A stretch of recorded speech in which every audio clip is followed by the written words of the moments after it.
Right, I'm not gonna lie, it's taken about half an hour to get the framing right for this video, but I think the best thing to do is just to start recording. My head's gonna be bobbing around. I can see myself in the screen. So I've tried to make a YouTube channel a few times now, making videos about various things, comedy videos, music videos, stuff like that, but it ends up just not happening for two reasons. A, because I'm really busy, and B, because I'm lazy and I make about 2 videos, get bored of whatever it is, and then end up stop doing it. However, this time I thought, because obviously we're all stuck in with quarantine and I've simply got nothing better to do and no excuses not to go ahead and make the videos that I've wanted to make for ages. The subject, obviously, it ties in so perfectly with quarantine, what everyone's going through now. This is always, the situation that I'm about to talk about has always felt very personal, very specific to me. However, because of now what everybody's going through, everybody's being forced to stay in the house, people might now understand A, what I'm going through, and B, start to be developing this condition themselves. So I'm just going to get into an explanation of what I mean by this condition. So for about, how old am I now? So about 13 years now I've been suffering from a condition known as agoraphobia or agoraphobia. I pronounce it agoraphobia. I know some people pronounce it agoraphobia. I don't know what the correct pronunciation is, but basically the definition of this condition I found on the NHS website is: agoraphobia is a fear of being in situations where escape might be difficult or that help wouldn't be available if things go wrong. Many assume agoraphobia is simply a fear of open spaces, but it's actually a more complex condition. Someone with agoraphobia may be scared of travelling on public transport, shopping in shopping centres, and just basically leaving their home. But leaving the home is kind of what I want to talk about today, because obviously that ties in with the quarantine situation. I developed agoraphobia when I was 19. It developed originally from having had a physical condition. Looking at the NHS website, they kind of state the main reason for developing agoraphobia is usually a traumatic incident. Basically, I had a traumatic incident that resulted in a physical health condition. A physical health condition which I do plan to make a video on eventually, because it is quite... is it quite obscure? It's not well known, but I will go on to make a video about that at some point. But basically, this physical health condition that I had, because of the symptoms, it got to a point where it was difficult for me to leave the house on a physical basis because of complications and the practicality of it. I got to the point where literally, practically, it just wasn't easy to leave the house. There was so much to think about before leaving the house that leaving the house became a chore.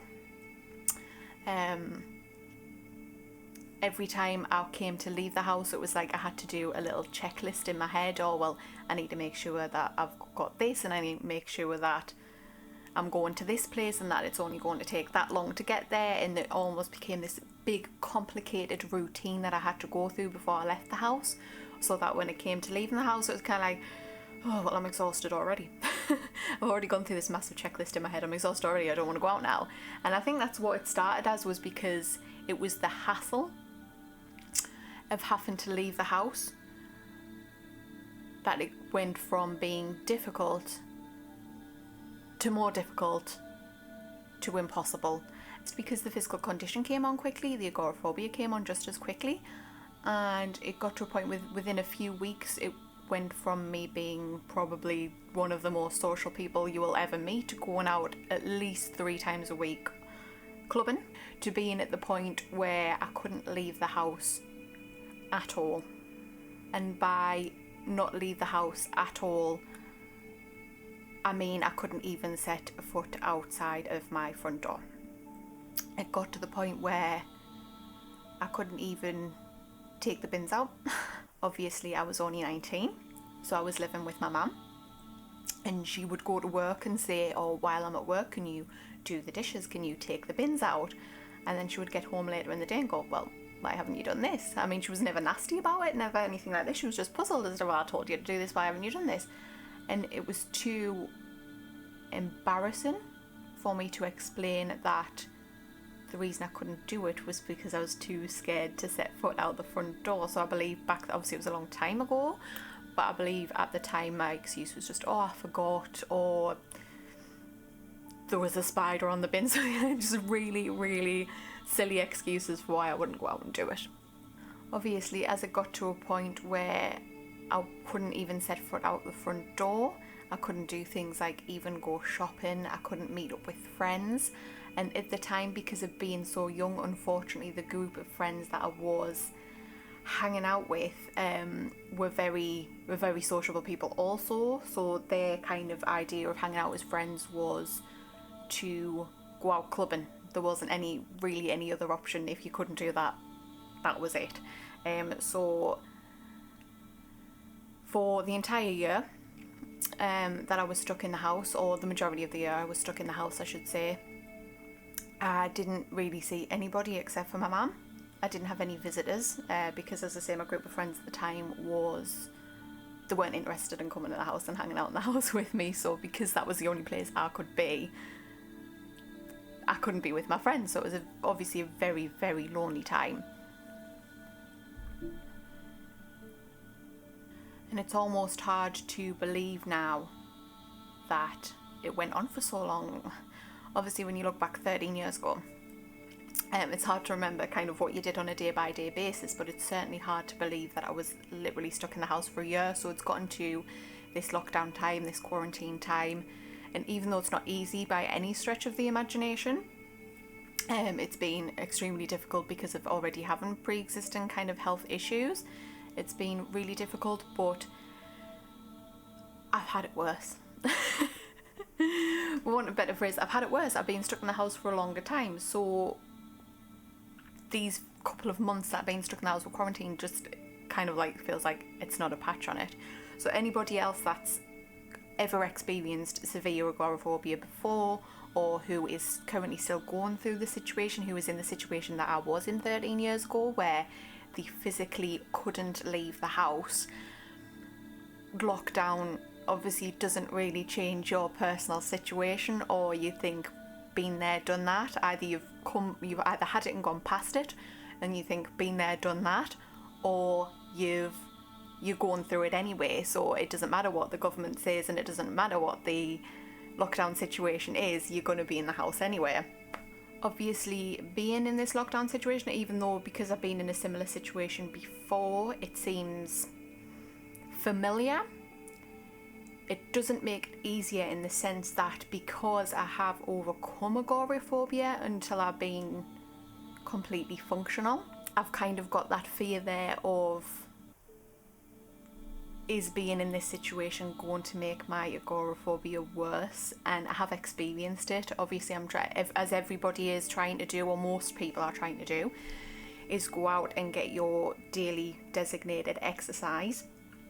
I found that I'm struggling to do that. I find that I'm slipping in old habits of, it's just another day, I can just skip this day of going out the house. And a couple of times I have gone out the house, even though it's only been 10 minutes, 20 minutes, I found myself desperate to be back in the house. And this is a time when everybody's dying to get out. They're saying, I can't wait to be able to go shopping again, I can't wait to be able to go out with my friends again. And I'm kind of like, and it's starting to get me a bit fearful of when lockdown's over, and it's starting to get some of my old habits and my old thoughts creeping back in, which may be the case for other people that suffer from agoraphobia or have suffered from agoraphobia. So the most important thing to talk about next would be obviously how I overcame my agoraphobia. If you have clicked on this video, you may have done so just out of pure interest, just to learn more about the condition. You might just have an interest, you might have a friend or a family member that has the condition and you just want to learn more. However, if you do yourself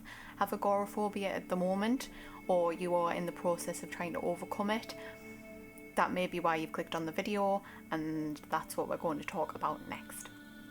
So the first step for me was obviously, as I mentioned before, was trying to find out the cause of the condition.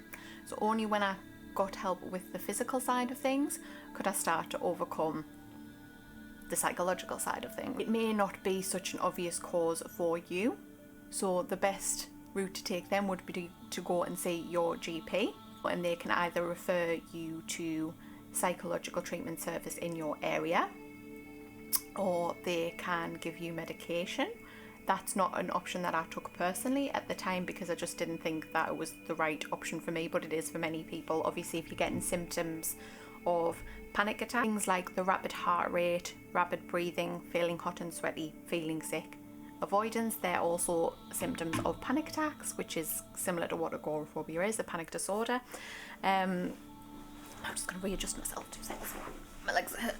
Some medication that might help with those symptoms may help you push through with overcoming the condition long term. If you are lucky enough to be able to afford therapy privately, psychotherapy, two good kinds of treatments are hypnotherapy or also CBT. As I've been talking to my therapist about the symptoms creeping back in since lockdown has happened, she has given me some exposure therapy techniques.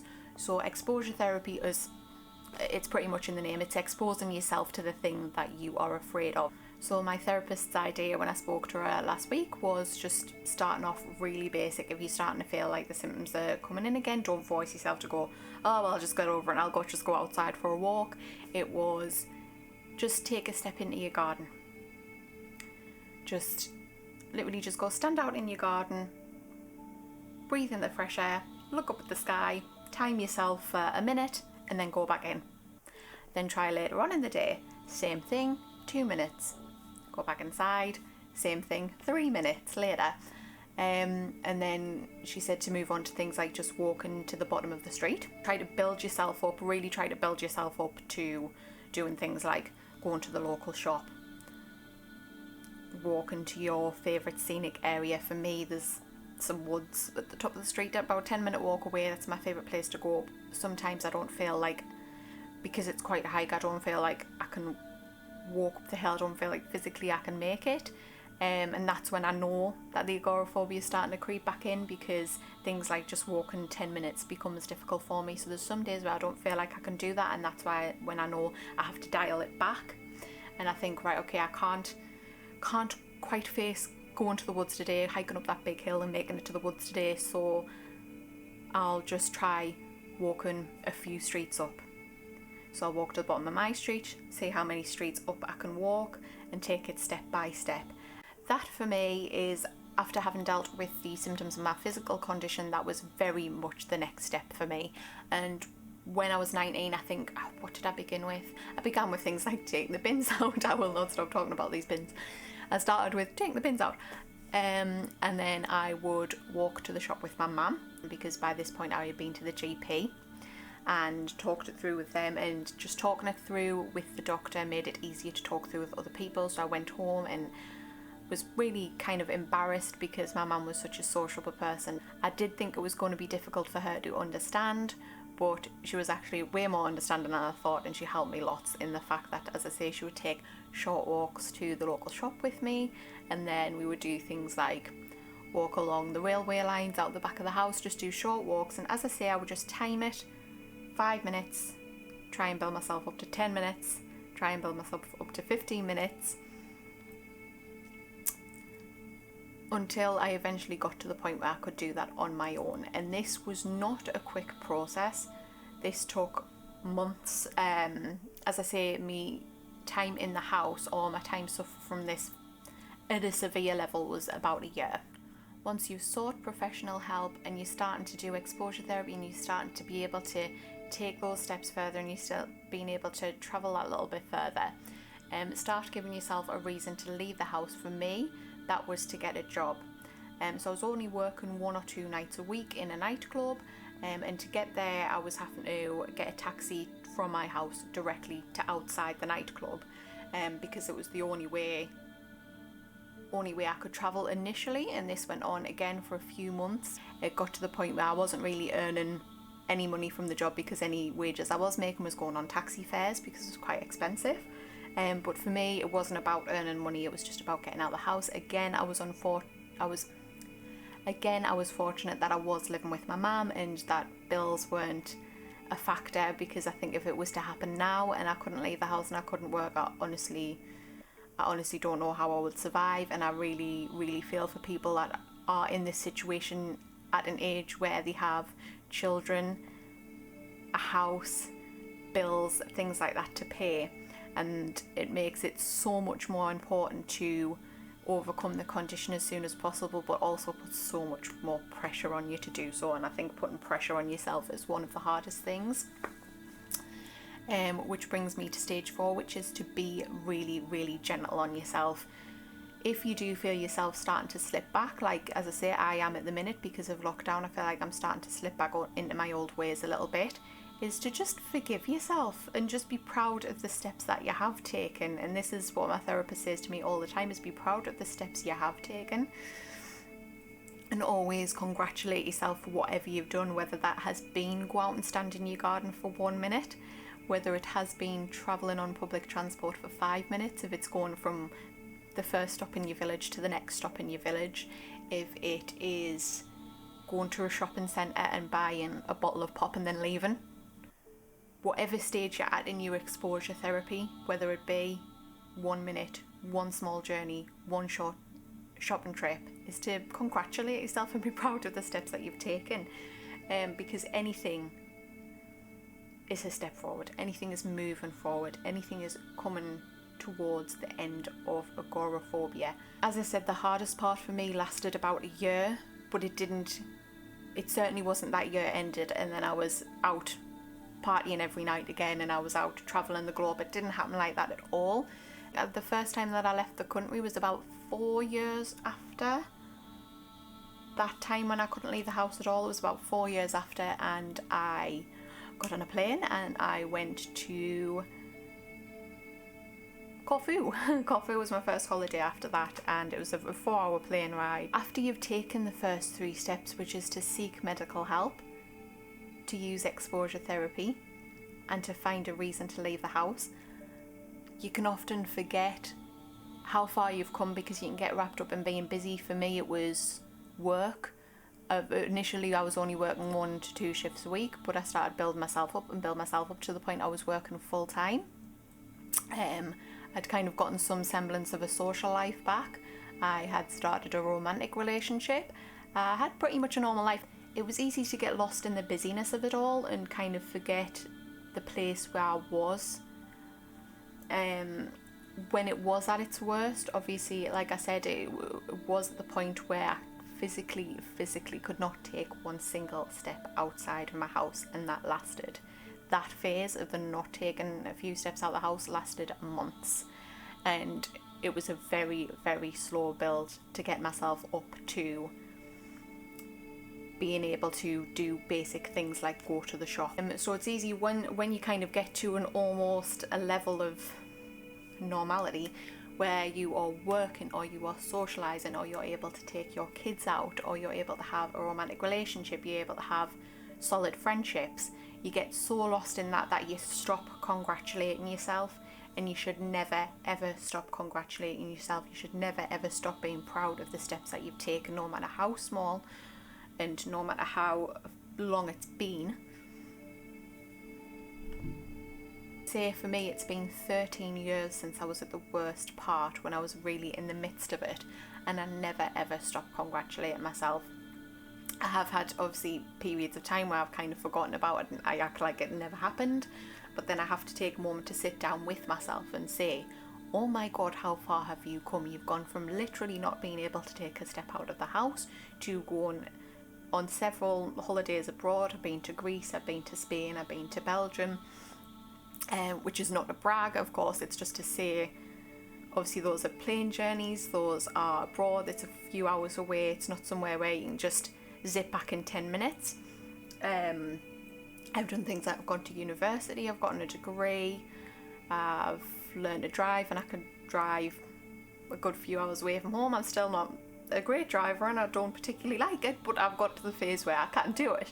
Again, I'm working a full-time job, which I'm doing 5 days a week, so that means I have to leave the house 5 days a week at least because I need to travel to my job. Obviously not at the moment, but when the world is normal, I have to do that, and I want to do that. And I think that is the most important underlying part of helping yourself recover is that desire.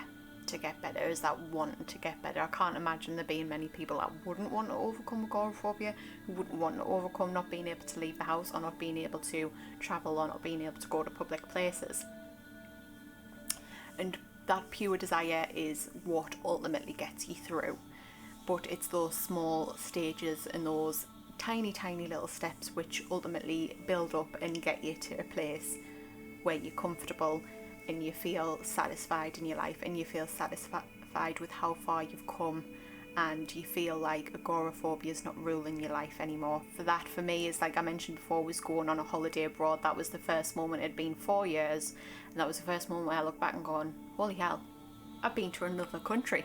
I've literally not just left my house, I have physically gone over the sea and gone to another country. That is something that at a certain point in my life, when I was 19, I did not imagine for a second that I would be able to do when it was at its worst part and I couldn't take a step out of the house.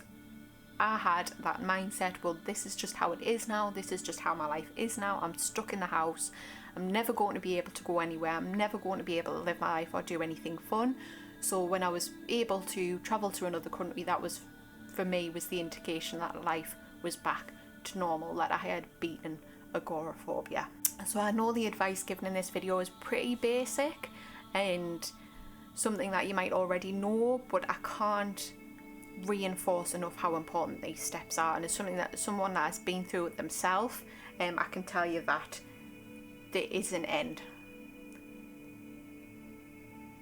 that there is light at the end of the tunnel, for want of a better phrase, and there is a way to overcome it. You can get to that stage no matter how bad it is. So I hope this has been remotely helpful for anyone. It's been informative for people that don't know about the condition, or it's been helpful for people that do have the condition or have had the condition.